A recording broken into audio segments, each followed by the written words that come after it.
Dentro de este video analizaremos el flujo radial entre dos discos paralelos. El problema dice lo siguiente. Una parte de un sistema de lubricación consta de dos discos entre los cuales un lubricante fluye radialmente.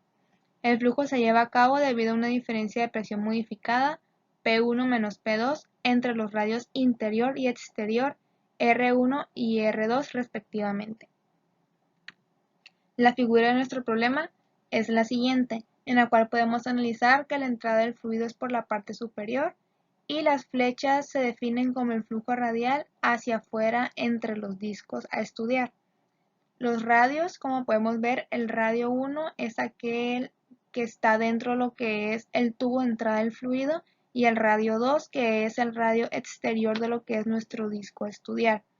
Y el espesor o la distancia entre estos dos discos que se definen con Z, una que se define como más B y otra menos B. Ahora veremos los incisos a resolver. El inciso A es escribir las ecuaciones de continuidad y movimiento para este sistema de flujo, suponiendo flujo newtoniano en estado estacionario, laminar e incompresible. Considerar solo la región R1, que es menor o igual que el radio, que a su vez es menor o igual que el radio 2, y un flujo dirigido radialmente.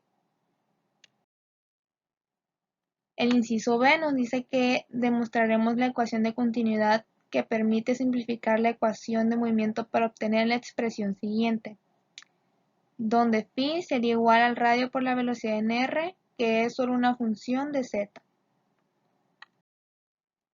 Y por último lo que haremos es demostrar que para un flujo reptante, la ecuación del inciso B puede integrarse con respecto a r para obtener la expresión siguiente. Comenzando con su resolución, lo primero que haremos es partir de la ecuación de continuidad para encontrar la definición de la velocidad con respecto a r. Las consideraciones a este punto serán que la velocidad con respecto a θ sería igual a 0. La velocidad con respecto a z sería igual a 0 también y nuestra densidad sería constante. Ahora tomamos nuestra ecuación de continuidad con coordenadas cilíndricas que son las necesarias para resolver nuestro sistema y con las consideraciones de las velocidades igual a 0 y la densidad constante, tenemos entonces la eliminación de estos términos. Y nos quedaría por último entonces que nuestra ecuación de continuidad se define de la siguiente manera. Para realizar un acomodo, lo que haremos es pasar hacia el lado izquierdo lo que es nuestra densidad. Quedaría en la parte superior y en la parte inferior el radio que teníamos acompañando a la derivada. Esto, como sabemos, igualado a 0. Entonces, como es un término constante, al pasarlo hacia el lado derecho, o sea, junto al 0, nos quedaría eliminado y la ecuación de continuidad se definiría de la siguiente manera. A este punto lo que podemos observar entonces es que como el radio multiplicado por la velocidad radial no es una función del mismo radio, tenemos entonces que el radio por la velocidad radial sería igual a una función de phi con respecto a z, que es como se definía en el inciso, dando por hecho entonces que nuestra velocidad en r sería igual a phi sobre r.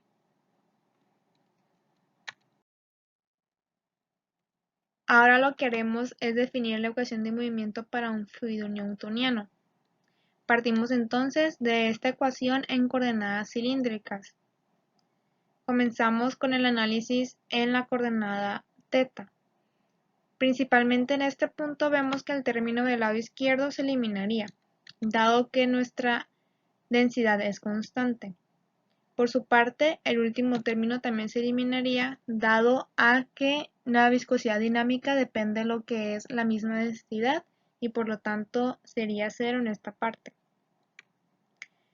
Como conclusión tenemos entonces que el único término que se mantendría es el que tenemos marcado en el recuadro y quedaría de la siguiente manera. Por lo tanto, tenemos que nuestra presión no es función de θ. Seguimos entonces con el análisis en la coordenada z.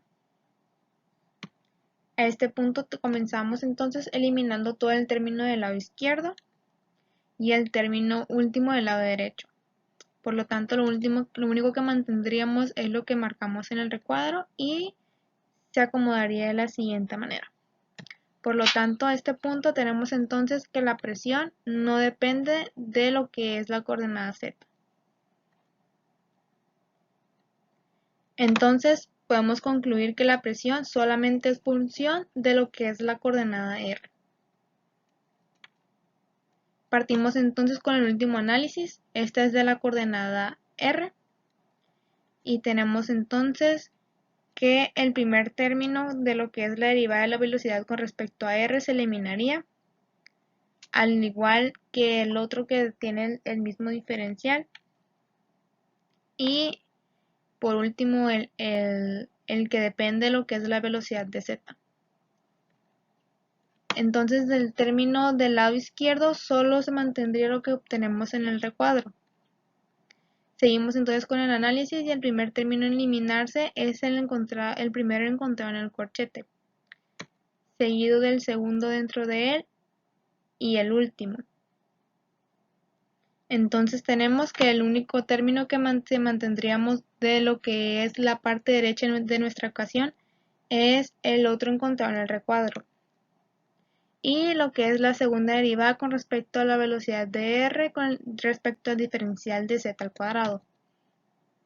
Partiendo entonces de que nuestra presión es función de r, tenemos entonces que nuestra parte de la ecuación con respecto a las coordenadas en r nos quedaría de la siguiente manera.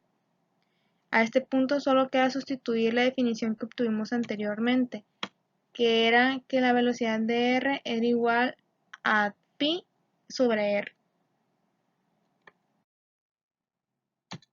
Continuamos entonces con la sustitución y lo que haremos es tomar la ecuación obtenida dentro de la coordenada r y sustituir el valor de la velocidad de r, el cual nos quedaría de la siguiente manera. Simplemente lo que hicimos fue, donde se definía la velocidad con respecto a r, agregar lo que es el cociente de phi y r. Entonces, paso a dar un reacomodo dentro de la ecuación. Vemos que tenemos dos phi, los cuales se encuentran como forma de constante dentro de lo que es la derivada. Lo que haremos es moverlo del lado izquierdo y quedaría multiplicando de forma al cuadrado lo que es nuestra densidad. Y nuestra r que teníamos del lado izquierdo la introducimos a lo que es nuestra derivada y nos quedaría 1 sobre r al cuadrado. Entonces lo que haremos es realizar pues la derivada que viene marcada ahí, que pasaría de ser 1 sobre r a ser menos 1 sobre r al cubo. Entonces nuestra definición nos quedaría de la siguiente manera y en ella tenemos el resultado de nuestro segundo inciso, que es la ecuación de movimiento simplificada.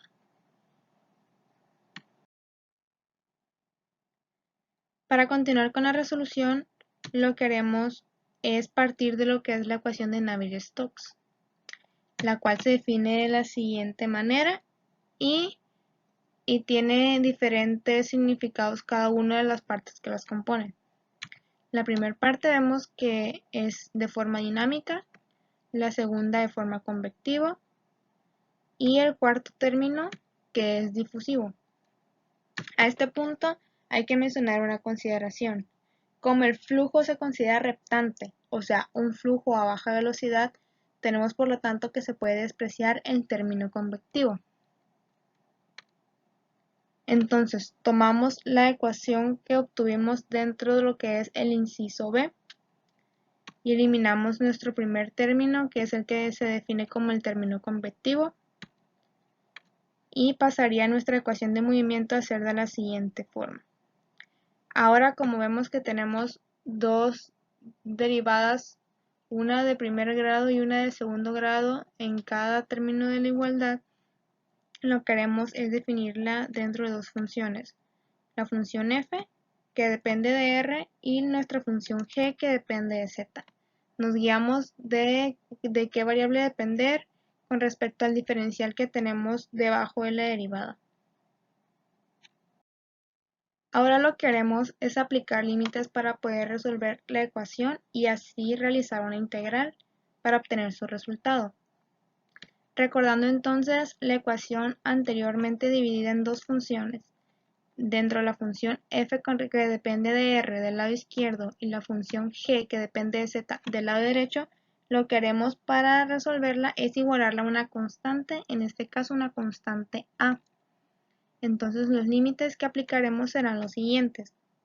El primero se define como cuando el radio se sitúa dentro de lo que es el radio 1, nuestra presión sería igual a la presión modificada 1. Y mientras el radio se define dentro de la posición de radio 2, nuestra presión sería igual a nuestra presión modificada 2. Entonces, pasaremos a integrar nuestra función f con respecto a r, que se define de la siguiente manera, dentro de lo que tenemos del recuadro azul. Entonces la acomodamos con sus respectivos límites y obtenemos el siguiente resultado. A este punto, como no conocemos la definición de lo que es nuestra constante a, es posible realizar un reacomodo de la ecuación y así obtener que nuestra constante a se define de la siguiente manera. Ahora lo que queremos es resolver la segunda parte de nuestra ecuación, o sea, nuestra función con respecto a z. Ahora lo que haremos es tomar nuevamente la ecuación dentro de la parte que se define como función de g de z. Y como en este punto conocemos cómo se define nuestra constante a, lo que haremos es sustituirla dentro de la ecuación y nos quedaría de la siguiente manera. Realizando ahora unos reacomodos, recordando que el resultado de la demostración en el inciso viene marcada de la forma de la ecuación ubicada en el recuadro naranja, entonces lo que haremos es realizar un reacomodo de lo que es la ecuación previamente sustituida con la definición de a, y nos quedaría de la siguiente manera, el cual sería el resultado de la ecuación para el flujo reptante en función de lo que es r, o sea la coordenada radial.